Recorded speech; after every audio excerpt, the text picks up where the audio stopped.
جو فتنے ہیں ان سے بھی حفاظت کے لیے ہمیں کہا گیا ہے کہ اس کی آیات کو پڑھا جائے. اور یہ کہ اس میں السلام علیکم، اور یہ کہ کہتے ہیں کہ اس میں نور ہے، اور ایک جمعہ سے دوسرے جمعہ تک وہ نور آپ کے ساتھ رہتا ہے. سنا ہوا ہے جی. اور السلام علیکم. وعلیکم السلام. جی یہ ہمیں بتاتی ہے کہ جیسے ان دوستوں نے ایمان کے لیے اپنے فیملیز کو گھر بار کو چھوڑ کے غاروں میں پناہ لی تھی، اگر ہمارے اوپر ایسا ٹائم آئے تو ہم بھی اس کے لیے تیار رہیں. تیار. اور ایک ٹائم ضرور ایسا آتا ہے، اللہ پاک ایک دفعہ آپ کو ضرور اتنا توڑتا ہے کہ آپ چاہتے ہیں کہ ہم یہ ساری ذمہ داریوں سے دور چلے جائیں، تو وہ کبھی ایسا وقت آئے خدا نہ خواستہ ہماری زندگی میں دجال نکلے تو ہم اس وقت کو یاد کر کے تو اپنے سب سے پہلے ایمان کو فرسٹ پرائیورٹی دیں. زبردست، واجب، بڑا کی پوائنٹ ہماری مسما نے اٹھایا. آپ نے لاسٹ ٹائم بتایا تھا تو میں نے اس وقت کہا تھا کہ میں تو موبائل ہی نہیں چھوڑ سکتی تو اپنی فیملی کو چھوڑنا کیا بات ہے. تو اللہ پاک نے وہ بات مجھے دکھائی. ایک دفعہ میں ایسا ٹوٹی کہ میں نے سوچا کہ نہیں، کاش یہ میرے پاس کوئی بھی ذمہ داری کچھ بھی نہ ہو. تو پھر مجھے یہ والی آپ کی یاد آئی تھی بات، تو میں نے کہا اب کبھی خدا نہ خواستہ یہ والا ٹائم آئے تو شاید میرے لیے چھوڑنا آسان ہو. جس کے دل کو اللہ تعالی اپنی محبت کے لیے پسند کر لیتا ہے تو پھر اللہ اس دل میں کوئی اور محبت رہنے نہیں دیتا.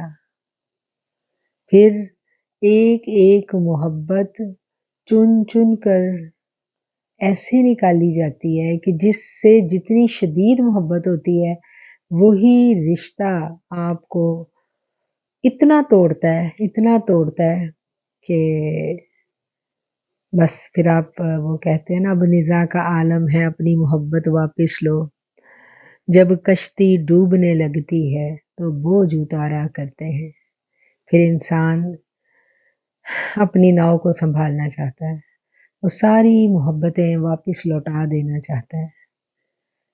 کسی اور کی محبت لے کے ہم رب تک نہیں پہنچ سکتے، اور جب زندگی میں تنہا ہونا شروع ہو جائیں، آہستہ آہستہ کر کے نا انسان کو تنہا کیا جاتا ہے، اور جب یہ وقت آنے لگے تو اس کو سمجھ لیں، یہ نوک ہے، یہ میسیج آیا، یہ اللہ کی طرف سے میسیج ہے کہ اب تمہیں میرے پاس آنا ہے، تم نے میرے پاس، تیاری کر لو.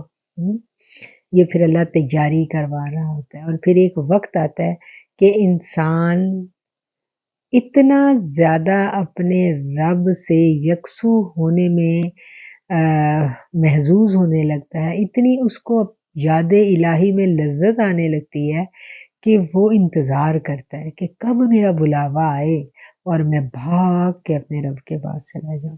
اور ایسا ہی تو نہیں تھا، صحابہ کرام خوشیاں منایا کرتے تھے. سیدنا بلال رضی اللہ تعالیٰ عنہ کا جب آخری وقت آیا تھا تو وہ تیار ہوئے تھے، پراپر تیار ہوئے تھے. ان کی بیوی نے کہا کہ آپ اتنی تیاری کر رہے ہو؟ تو انہوں نے کہا کہ میرا ملاقات کا وقت ہے.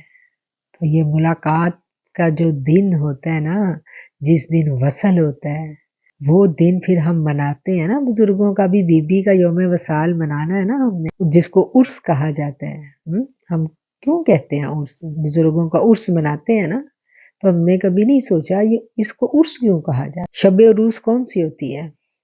جب ایک دنیاوی محبوب کا اپنے محبوب سے ملن ہوتا ہے، تو وہ عروسی شب ہوتی ہے نا. شادی پہ جب دو میاں بیوی ملتے ہیں تو اس کو کیا کہا جاتا ہے؟ اس کو شب عروس کہا جاتا ہے نا.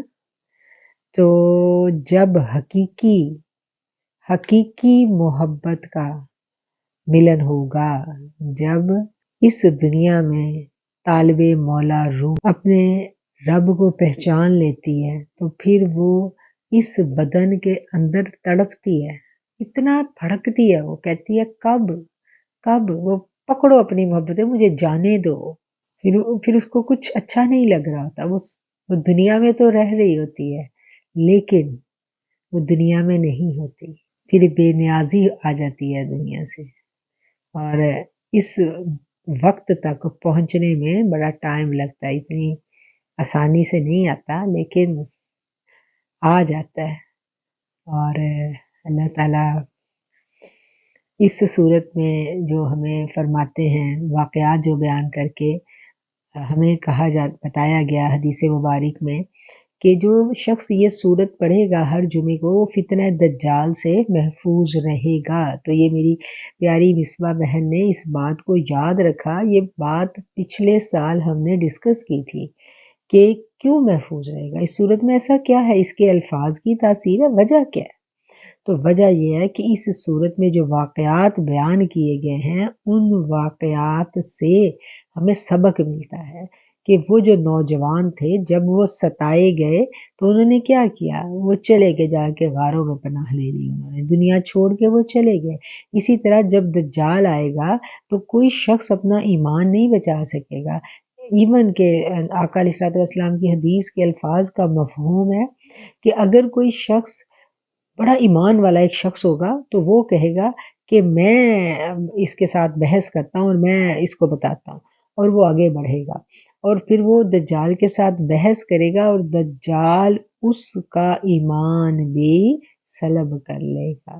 آقا نے کیا کہا، جب دجال آ جائے تو بحث نہیں کرنی اس کے ساتھ، بھاگ جانا ہے، اس کو دیکھ کے بھاگ جاؤ۔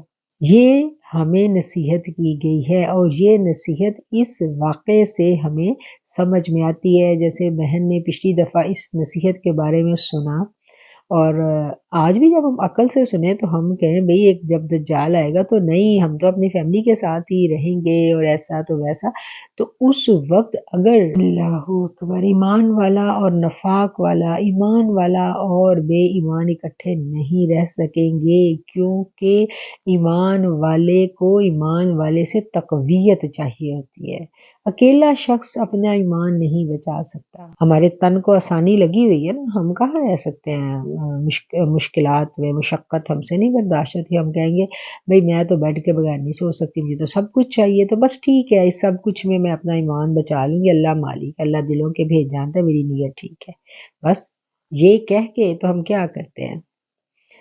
اگر ایسے ہی ایمان بچتا ہوتا تو ساری اسلامک ہسٹری آنسوں سے تر ہمیں نہ ملتی۔ جیسا کہ ہم نے یہ جان لیا کہ یہ صورت جو ہے یہ مکہ مکرمہ میں نازل ہوئی تھی اور ان سوالات کے جواب میں یہ صورت نازل ہوئی تھی جو یہودی علماء کی طرف سے بھیجے گئے تھے، اور اس صورت میں ابتدا میں ہی یہ واقعہ بیان کیا گیا، اور اس واقعے کو بیان کرنے کا مقصد کیا تھا وہ باتیں بھی ہم نے سمجھ لی کہ تاکہ ہمیں پتہ چل سکے کہ جب بہت زیادہ فتنہ سخت ہو جائے تو پھر بحث مباحثے سے کام نہیں بنے گا، بحث مباحثہ نہیں کرنا۔ ایسے لوگوں کے ساتھ اگر آپ بحث کریں گے وہ ایسی ایسی دلیلیں دیں گے کہ آپ کا اپنا ایمان بھی خراب ہو جائے گا، آپ اپنا ایمان بھی نہیں بچا سکیں گے۔ آپ نے کسی کے لیے کیا کرنا ہے، تو کرنے کا ایسے میں کیا کام ہے کہ اپنا بچاؤ، کسی کو چھیڑو نہ اور اپنا عقیدہ چھوڑو نہ، ٹھیک ہے نا۔ تو آج تو ہم بحث کرنے بیٹھ جاتے ہیں، میں صحیح اور تو غلط۔ آپ کو اللہ نے اپنا اگر نور بصیرت عطا کر دیا ہے اور آپ کو صحیح نظر آ رہا ہے تو اس پر محنت کریں، بجائے اس کے کہ آپ بحث مباحثے میں پڑیں۔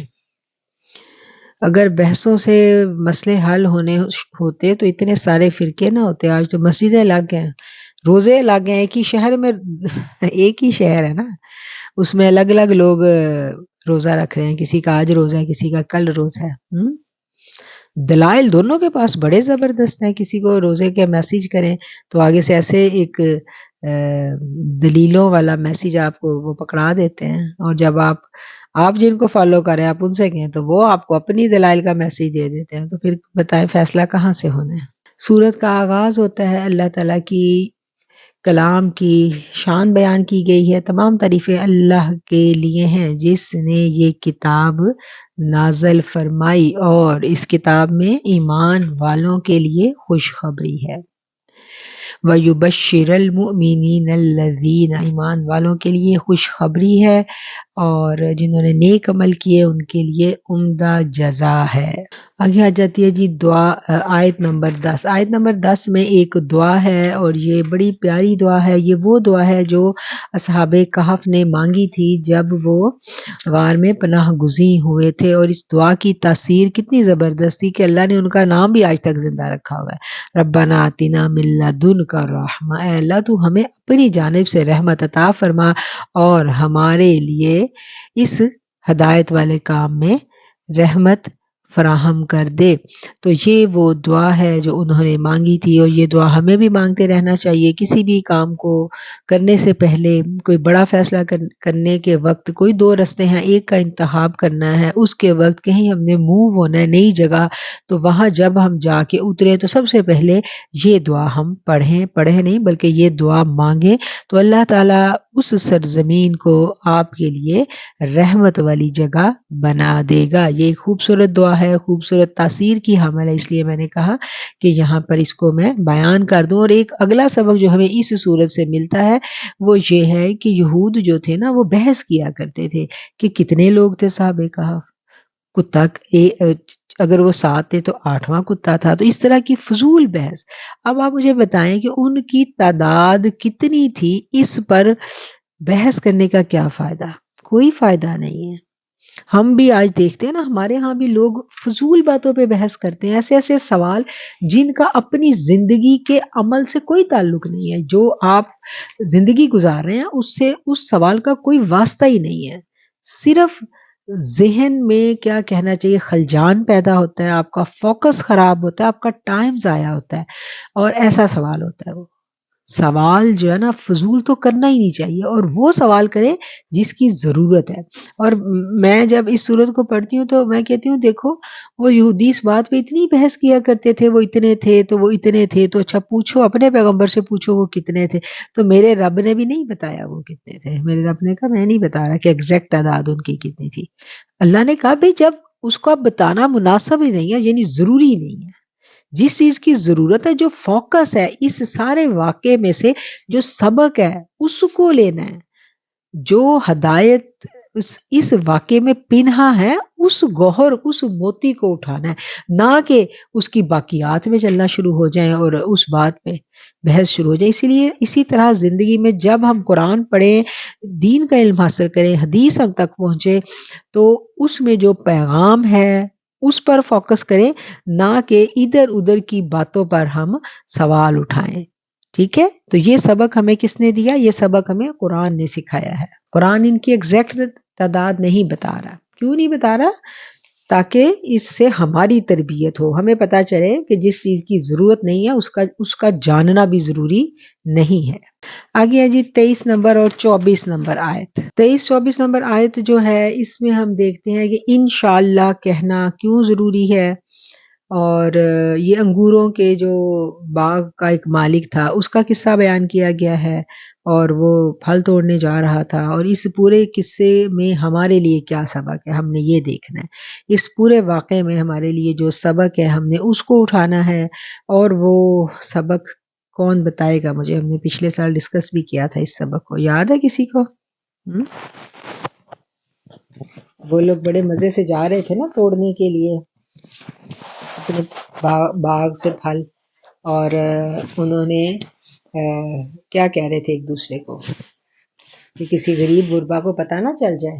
اس سے جو سبق ہمیں ملتے ہیں وہ یہ ہے کہ بالکل سب کچھ ہمارے سامنے موجود ہے. پورے سال کی محنت کا پھل ہمیں ملنے والا ہے، ہم تو کاٹنے جا رہے ہیں. تو اس نعمت کو ہم اپنی ملکیت نہیں سمجھ سکتے، اس نعمت پر بھروسہ نہیں کر سکتے. نعمت اللہ جب چاہے چھین لے. بھروسہ کس پہ کرنا ہے؟ رب کی رحمت پہ. جب رب کی رحمت پہ بھروسہ کیا تو سمجھ یہ آئی کہ یہ نعمت تو رب کی امانت ہے. جب وہ نعمت رب کی امانت ہے تو پھر اگر کوئی رب کا بندہ اس نعمت کی جانب للچائی ہوئی نظروں سے دیکھ رہا ہے تو اس کو دے دینی چاہیے. اللہ نے صدقہ خیرات کا کتنا حکم دیا. ایون کہ جو مرنے والا جب مر جاتا ہے تو اس کا ترکہ جب تقسیم کیا جاتا ہے تو اس کے اللہ نے حصے مقرر کر دیے، بیٹے کا اتنا، بیوی کا اتنا، بیٹی کا اتنا. اس کے بعد اللہ نے کہا ہے کہ اگر کوئی نادار پاس آئے اس کو بھی دے دو اس میں سے. وہ اس کا تو کوئی حصہ حق مقرر نہیں ہے، لیکن وہ چونکہ آ گیا تو کیا ہے کہ اس کو بھی دے دو۔ ہماری نبی کریم صلی اللہ علیہ وآلہ وسلم کی حدیث کو ہم دیکھتے ہیں تو آقا نے فرمایا کہ اپنے گھر جب تم پھل لے کے جاؤ، اور اگر ہمسایہ جو ہے وہ افورڈ نہیں کر سکتا، تمہیں پتہ ہے کہ وہ پھل کو افورڈ نہیں کر سکتا، تو پھر تم چھلکے باہر مت پھینکو، مطلب اس سے چھپا کے لے کے جاؤ تاکہ اس کے بچے کو دیکھ کے دل میں وہ پیدا نہ ہو، اپنی کم مائیگی کا احساس نہ ہو، اور اگر خوشبو میں ہمسائی کی طرف کھانے کی جا رہی ہے تو تھوڑا اس کو بھی بھیج دو۔ تو یہ اسلام تربیت کرتا ہے، اور حدیث پاک کا مفہوم میں نے بیان کیا ہے، اللہ تعالیٰ الفاظ کی کمی پیشی معاف فرمائے۔ یہاں ہمیں یہ پتہ چل رہا ہے آیت نمبر 24 سے کہ جب یقینی طور پر بھی ہمیں کسی چیز کا یقین ہو کہ یہ چیز ہماری ہے اور ہمیں ملنی ہے، تو پھر بھی بھروسہ رب پر کہنا ہے اور یہ کہنا ہے کہ انشاءاللہ ہم یہ کر لیں گے۔ اور اسی طرح آپ دیکھیں کہ سم ٹائم ہمارے پاس پیسے بھی ہوتے ہیں اور شاپنگ ہمیں پتہ ہے فلاں مارکیٹ میں ہے، ہم نے جا کے بھی کر لینی ہے، لیکن ہم جاتے ہیں وہ ہمارے نصیب میں اگر نہیں ہے تو وہ چیز ہمیں نہیں ملے گی، یا تو پیسے گم ہو جائیں گے یا کوئی ایسی مصیبت آن پڑے گی کہ ہم وہ لے ہی نہیں سکیں گے۔ تو نعمت ہو، جو بھی رب کی عطا ہو، وہ رب کی منظوری سے ہی ملتی ہے، اور ہماری نیت کی جو پکڑ ہے نا وہ ہو جاتی ہے بعض اوقات۔ اب ان لوگوں کی، یہ جو لوگ تھے، ان کی نیتوں کی پکڑ ہوئی نا، اور اس پورے قصے کو بیان کر کے ہماری تربیت کی جا رہی ہے کہ ہم نے کیسا بیہیو کرنا ہے۔ آگے جی آیت نمبر 39۔ اور کیوں نہ ایسا ہوا کہ جب تم باغ میں داخل ہوتے تو کہتے ماشاء اللہ ولا حول ولا قوت الا باللہ، اور اللہ کی مدد کے بغیر کسی میں کوئی طاقت نہیں، اگر تو نے مجھے دیکھا کہ میں کم ہوں تجھ سے مال میں اور اولاد میں، پس عجب نہیں کہ میرا رب مجھے عطا فرما دے کوئی بہتر چیز تیرے اس باغ سے، اور اتارے تیرے اس باغ پر کوئی عذاب تو ہو جائے یہ سر سبز باغ ایک چٹیل میدان۔ تو کیا ہے اس پورے واقعے سے جو باتیں ہمیں سمجھ میں آ رہی ہیں کہ ماشاءاللہ انشاءاللہ یہ سب کہنا جو ہے یہ کیوں ضروری ہے۔ پہلے تو یہ سکھایا گیا کہ کل ہم نے پھل کاٹنا ہے تو یہ کہنا ہے کہ انشاءاللہ، اگر اللہ نے چاہا تو انشاءاللہ ہم کاٹ لیں گے، اور دوسرا کیا کہا گیا کہ یہ جو بھی اللہ نے باغ میں بہاریں دی ہیں یہ اللہ ہی کی طرف سے ہیں۔ تو دونوں باتیں جو ہے اس واقعے سے ہمیں سکھائی جا رہی ہیں۔ 46 نمبر آیت میں اللہ تعالیٰ فرماتے ہیں اولاد، المال والبنون، مال اور اولاد دنیاوی زندگی کی زیب و زینت ہے، اور حقیقت میں باقی رہ جانے والی نیکیاں ہی ہیں جو تیرے رب کے ہاں ثواب کے اعتبار سے بہتر ہیں۔ کہ دنیا کی نعمتیں کون سی ہیں؟ سب سے بڑی نعمت تو ہمیں مال لگتی ہے کہ مال ہے تو بس پھر ہی عزت ہے، مال ہے تو پھر ہی مزے ہیں، لائف آسان ہو جاتی ہے مال ہو تو۔ اور دوسری چیز دنیا میں کیا ہمیں اچھی لگتی ہے؟ وہ ہماری اولاد اچھی لگتی ہے۔ تو یہ دونوں چیزیں دنیا کی زندگی کی زیب و زینت۔ اور اللہ کو کیا پسند ہے؟ اللہ کو پسند ہے والباقیات الصالحات خیر عند ربک ثوابا وخیر عملا، ثواب کے اعتبار سے بھی وہ اللہ کے ہاں بہتر ہیں، اور باقی بھی رہ جانے والی ہیں وہ نیکیاں، یعنی نیک کام جو ہم اللہ کے لیے کرتے ہیں، صدقہ جاریہ کے کام جو ہم اللہ کے لیے کرتے ہیں وہ ہمیشہ باقی رہیں گے۔ کہتے ہیں نا کہ آپ کو اپنا کون سا مال پیارا ہے، جو ہمیشہ آپ کے پاس رہے یا جو آپ سے واپس لے لیا جائے؟ کوئی ہم سے پوچھے تو ہم کیا کہیں گے؟ ہم یہی کہیں گے نا کہ جو ہمیشہ میرے پاس رہے، مجھے تو وہی مال پسند ہے۔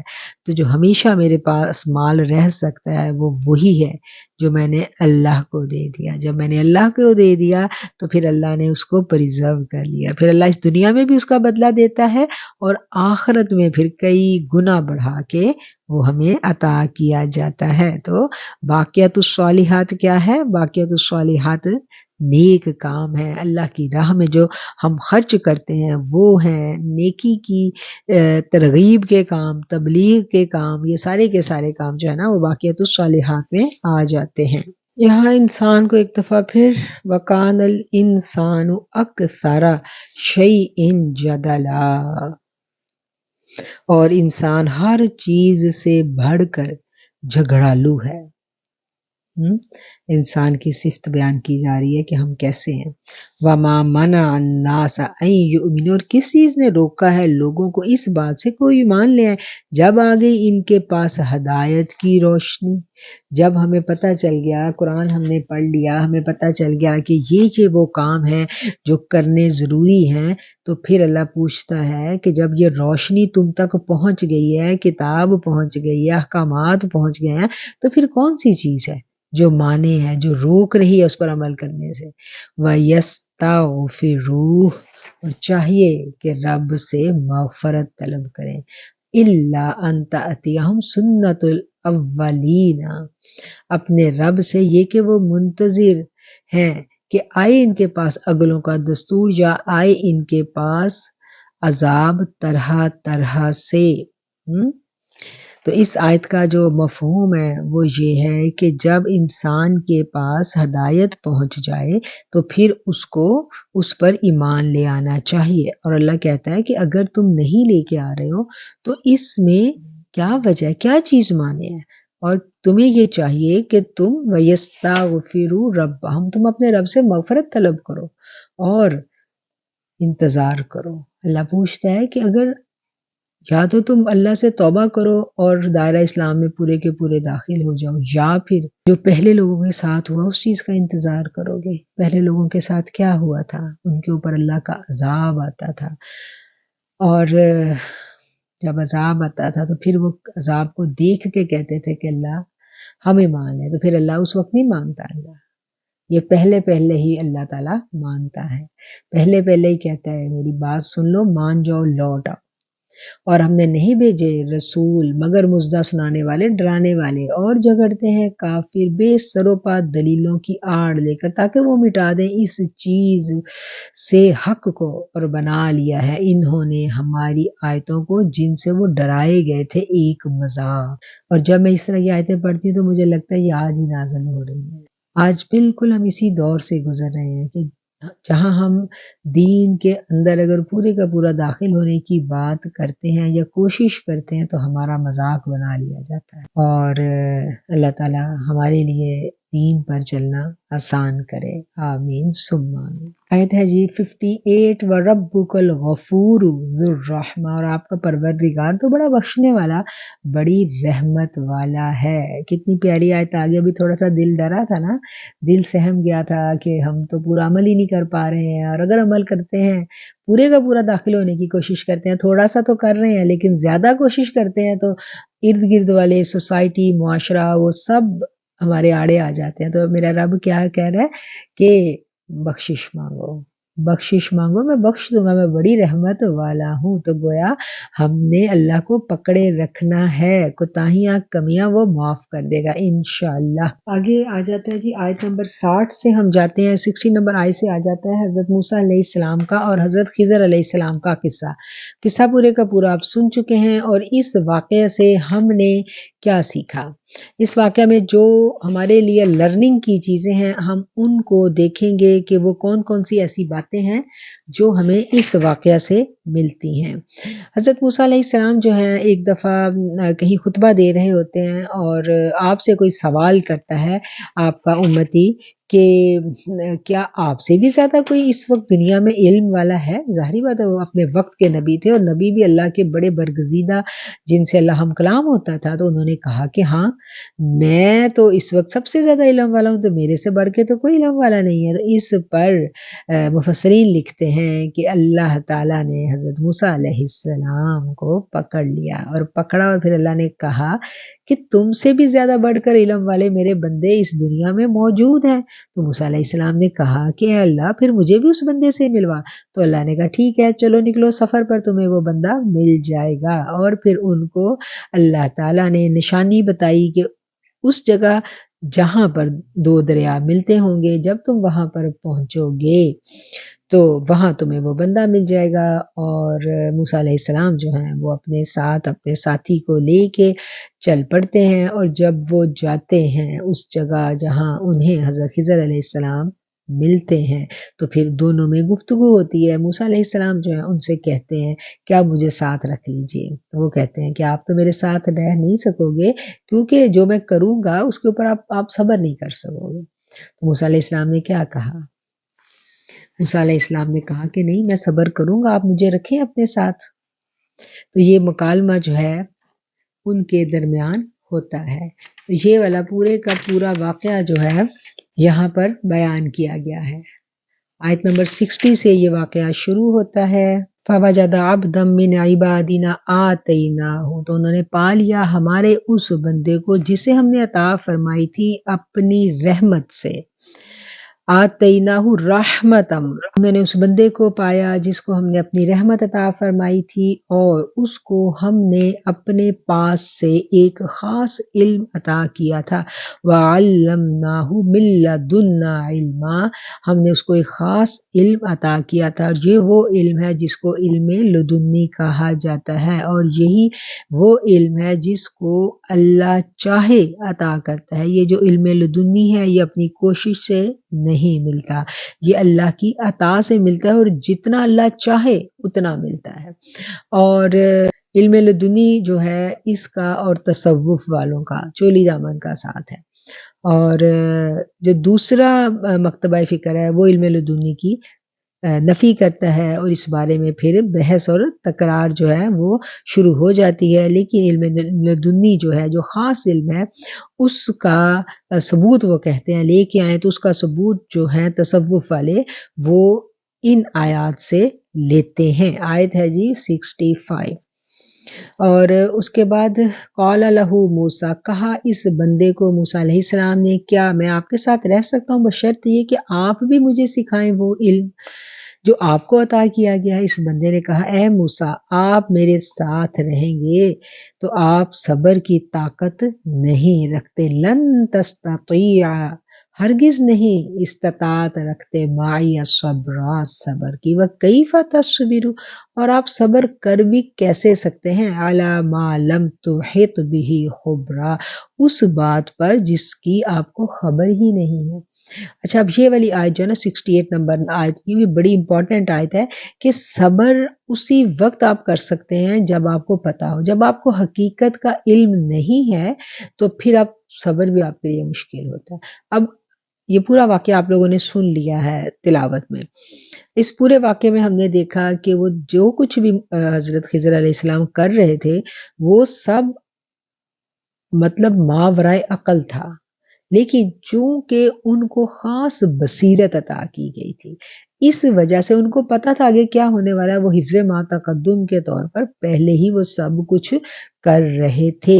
اور موسیٰ علیہ السلام کو چونکہ یہ والا علم ان کو نہیں عطا کیا گیا تھا، جب ان کو پتہ ہی نہیں ہے تو جس چیز کا آپ کو پتہ ہی نہیں ہے تو اس کے بارے میں پھر کیا ہوگا، اس کے بارے میں پھر صبر تو نہیں ہوگا نا، پھر تو ہم دلیلیں دیں گے۔ تو اس لیے کہتے ہیں نا کہ ہر چیز جو بظاہر نظر آ رہی ہوتی ہے اس بظاہر پر پورا یقین ہمیں نہیں کرنا چاہیے، حقیقت کیا ہے وہ اللہ ہی جانتا ہے۔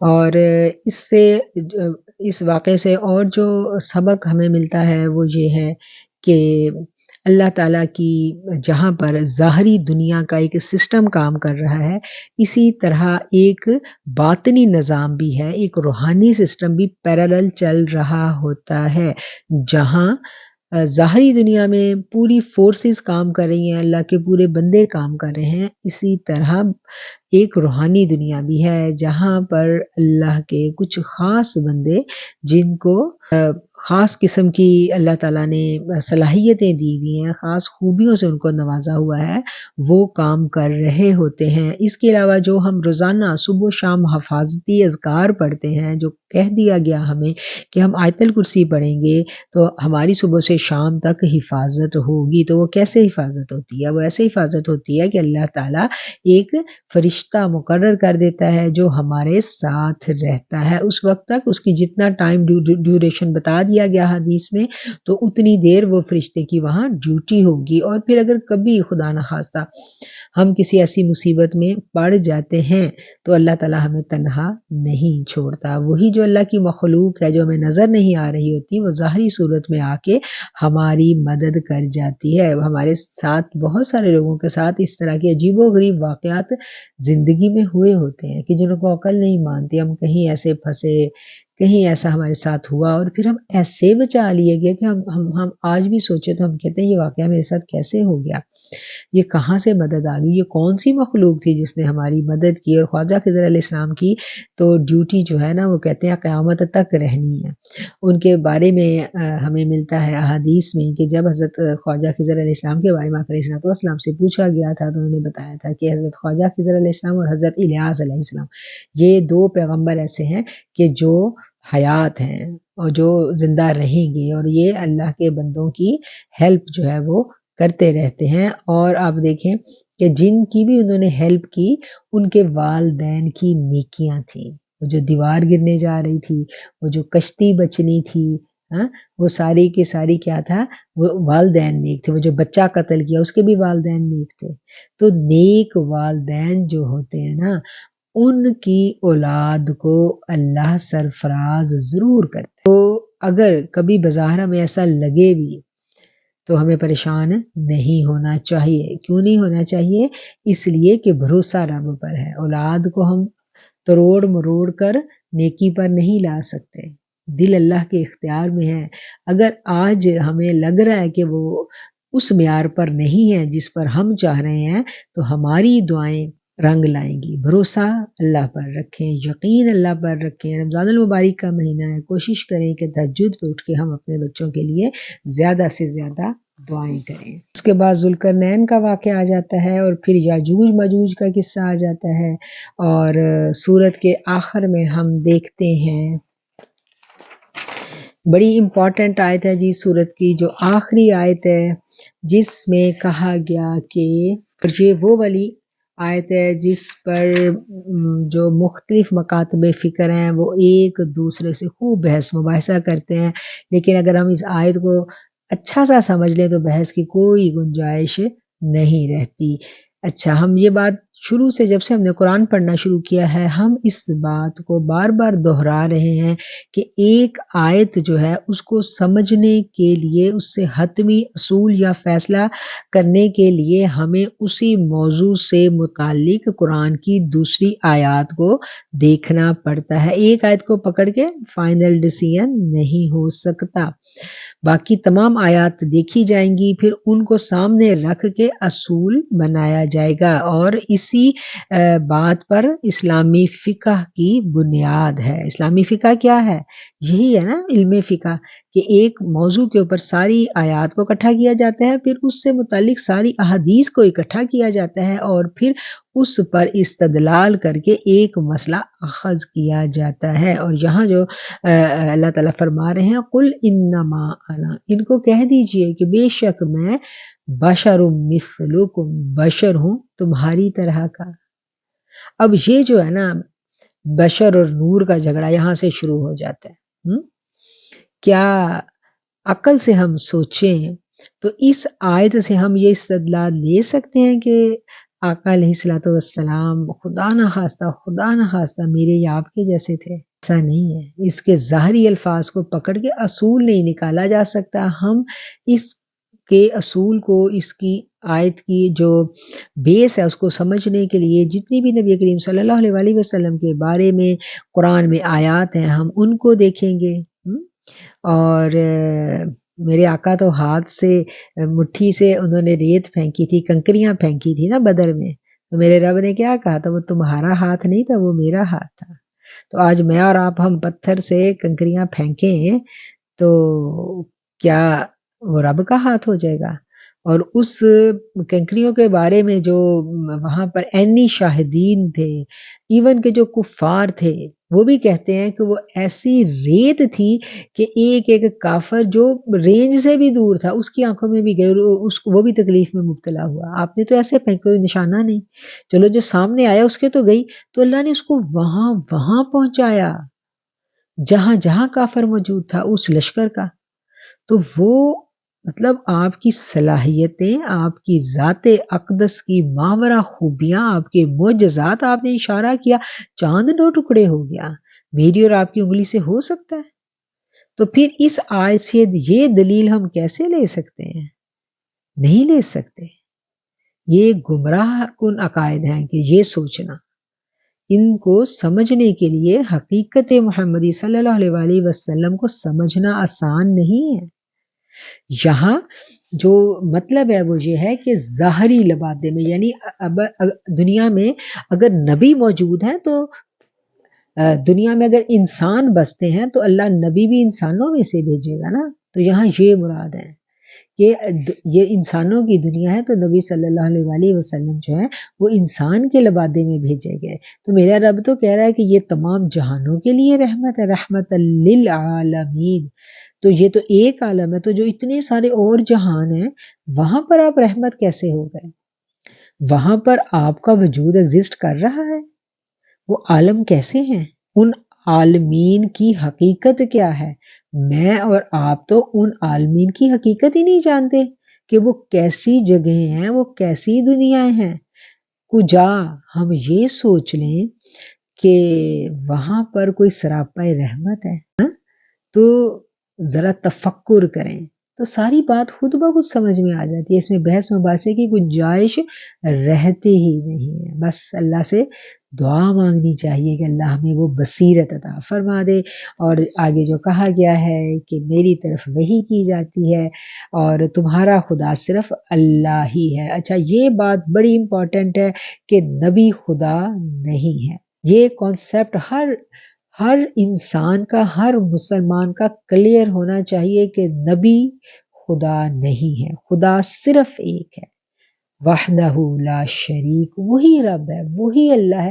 میرے نبی تو خود اس رب سے مانگا کرتے تھے، میرے نبی دعائیں مانگتے تھے نا، اور میرے نبی کیا کہتے تھے کہ اللہ یوتی انا قاسم، اللہ مجھے دیتا ہے، میں تو بانٹتا ہوں آگے۔ تو وہ جو جس کو اللہ نے دیا ہے وہ بانٹ رہا ہے، تو ہم جیسے منگتے اگر جھولی اس کے آگے نہیں پھیلائیں گے تو کس کے آگے پھیلائیں گے؟ تو وہ میرے رب نے ان کو دیا ہے، وہ بانٹ رہا ہے، خیر ادھر سے ہی پڑتی ہے، منظوریاں ادھر سے ہی ہوتی ہیں۔ تو بات کیا ہے؟ بات تھوڑی سی سمجھنے کی ہے، اور یہ سمجھ اس وقت آتی ہے جب ہم انسان کی حقیقت کو سمجھ لیں۔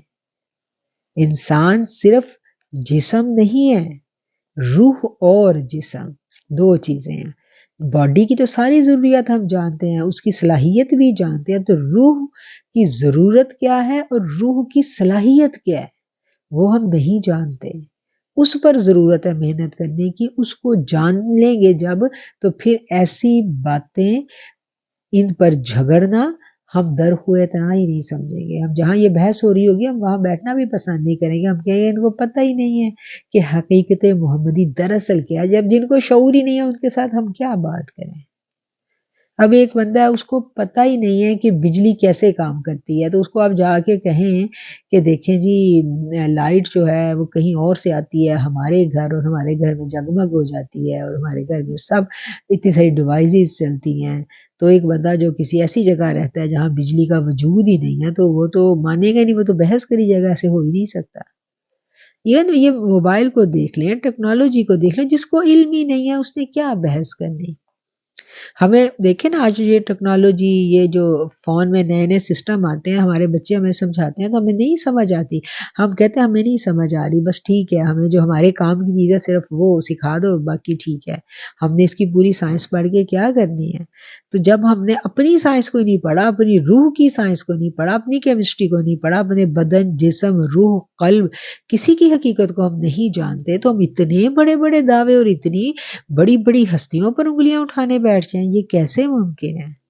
تو یہ بات جو ہے نا یہ بہت تفکر کی ہے کہ دین کا علم وہاں سے حاصل کیا جائے جہاں پر صحیح طور پر دین سکھلایا جا رہا ہے۔ آج تو دین کے نام پر گمراہی بانٹی جا رہی ہے، اور ایمان بڑھانے جاتے ہیں اور اپنا ایمان وہیں چھوڑ کے ہم آ جاتے ہیں۔ اللہ تعالیٰ میرے اور آپ کے ایمان کا حامی و ناصر ہو۔ وآخر الدعوانا ان الحمدللہ رب العالمین۔ ایک بہن نے شعر لکھا ہے، اتنی صدیوں کی جدائی ہے خدا سے میری، اور تو ہے کہ قیامت سے ڈراتا ہے مجھے۔ واہ سبحان اللہ، اللہ اکبر۔ یہ تو جس کے اندر بوٹی مشک مچاتی ہے نا اس کو پتہ ہے۔ جی اور کوئی بہن کچھ بات کرنا چاہتی ہیں تو آپ کر سکتے ہیں، ورنہ پھر ہم آپ سے اجازت چاہیں۔